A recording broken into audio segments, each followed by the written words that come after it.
കടുത്ത മതനിയമങ്ങൾ നിലനിൽക്കുന്ന ഇറാനിൽ നിന്ന് ജീവൻ രക്ഷിക്കാൻ പലായനം ചെയ്ത മുൻ സർവേ എഞ്ചിനീയറും ഇസ്ലാമിക പണ്ഡിതനുമായ ഷാ അഹമ്മദി തന്റെയും കുടുംബത്തിന്റെയും അത്ഭുതകരമായ രക്ഷപ്പെടലിന്റെ കഥ വെളിപ്പെടുത്തി. നിലവിൽ ഇറാൻ എലൈവ് മിനിസ്ട്രിയുടെ ഡയറക്ടറായി സേവനമനുഷ്ഠിക്കുന്ന അദ്ദേഹം CBN ന്യൂസിന് നൽകിയ അഭിമുഖത്തിലാണ് ഈ കാര്യങ്ങൾ പങ്കുവച്ചത്. 8-ാം വയസ്സിൽ പിതാവിനോടൊപ്പം പള്ളിയിൽ പോയി തുടങ്ങിയ അഹമ്മദി 13-ാം വയസ്സിൽ ഖുർആൻ മനഃപ്പാഠമാക്കിയിരുന്നു.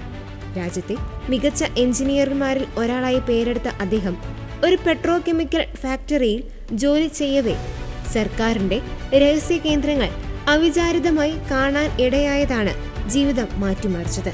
ഇസ്രായേൽ ചാരനാണെന്ന ആരോപണവും വധഭീഷണിയും ഉയർന്നതോടെ മഞ്ഞുമൂടിയ മലനിരകൾ താണ്ടി അദ്ദേഹം തുർക്കിയിലേക്ക് രക്ഷപ്പെട്ടു. തുർക്കിയിലും പിന്നീട് ഇംഗ്ലണ്ടിലും എത്തിയ അഹമ്മദി തന്റെ നഷ്ടങ്ങളിൽ തളർന്ന് ലഹരിക്ക് അടിമയായി. എന്നാൽ അവിടെ വെച്ച് ഒരാൾ നൽകിയ യേശു നിന്നെ സ്നേഹിക്കുന്നു എന്ന ലളിതമായ സന്ദേശം അദ്ദേഹത്തിന്റെ ഹൃദയത്തെ സ്പർശിച്ചു. ഇസ്ലാമിൽ നിങ്ങൾ നല്ലത് ചെയ്താൽ ദൈവം സ്നേഹിക്കുന്നു, തെറ്റ് ചെയ്താൽ വെറുക്കുന്നു എന്നാണ് പഠിച്ചത്.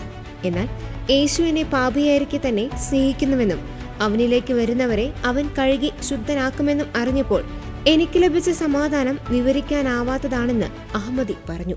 8 മാസത്തോളം ബൈബിളും ഖുറാനും താരതമ്യം ചെയ്ത് പഠിച്ച ശേഷമാണ് അദ്ദേഹം പൂർണ്ണമായും ക്രൈസ്തവ വിശ്വാസം സ്വീകരിച്ചത്.